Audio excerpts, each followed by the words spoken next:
Buck the vocab mascot to encourage you to do your bucking vocab. If you don't do your bucking vocab and we lose the vocab bowl, I kill the dog.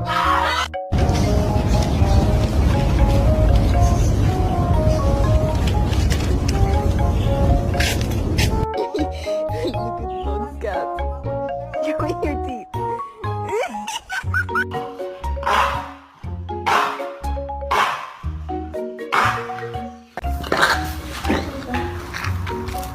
Maggie.